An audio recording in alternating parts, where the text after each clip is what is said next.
Adam in Rhode Island. Adam, welcome to the program. I was actually one of the guys that got stopped. We got stopped right before Hereford Street at about 25.6, and they had stopped us, and policeman got up on one of the pillars and was like, "Hey guys, just be calm. Everything's okay. Just don't worry." And I thought at that time, because I had my earbuds in, I thought that maybe a runner got clipped by a car or something, and they were just clearing out the course and letting everybody go.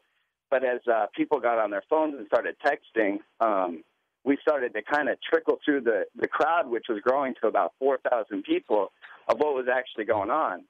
And my wife, my 3-year-old, my 1-year-old, and my mom, who came out from Utah, were all down at the finish line. And we're kind of in lockdown. They're not letting us move anywhere.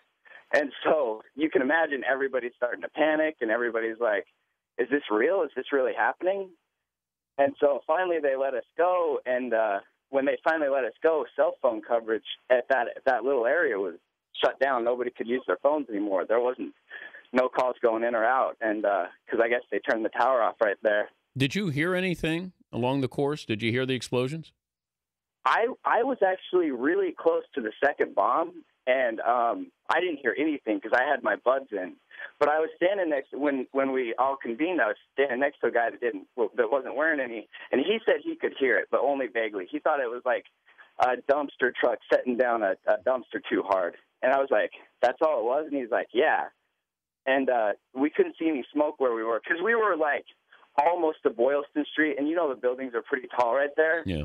And so we really couldn't see anything, and we're all just sitting there. And like you said, we were at the back of the race. We're the slow guys, so we're all running for charities or whatnot. There's a bunch of different people running for soldier groups, Wounded Warrior, Dana Farber, all these different groups, and we're all just kind of just the people from around here, and we're like, what the heck is this? So the people in that group, most of us had a ton of family members because it's not that hard to just get up to Boston for the day. Well, at what point did you realize exactly what played out at the finish line there? I was cautious to start going with what was trickling through the crowd because I served in Afghanistan, and I know the danger of getting people hyped up. So I was kind of like, the people I was around, I was like, look, this is probably, a transformer went out. Before we know anything, because people's phones started dying and we weren't getting news or anything. So I was like, let's just chill out. This is probably nothing. But the closer and closer we got and saw just ambulance after ambulance after ambulance going in, you could just get the feeling that this is serious. This is a big deal.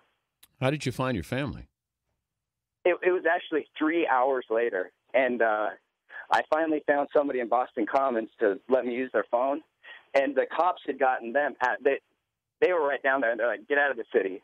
And so they left, and they went over to Cambridge and just waited to hear from me, and then they ended up picking me up at Faneuil Hall, and we got right out of the city. How was that reunion with your wife not sure what happened and all these people and the chaos there at the finish line?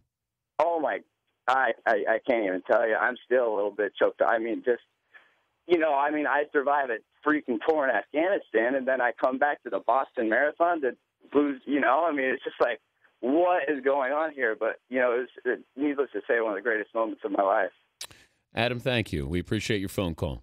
Thank you, Danny. Thank you for everything that you do, just everything. You're just one of my favorites. Just thank you. You're welcome, Adam. More of your phone calls coming up. This is the Dan Patrick Show.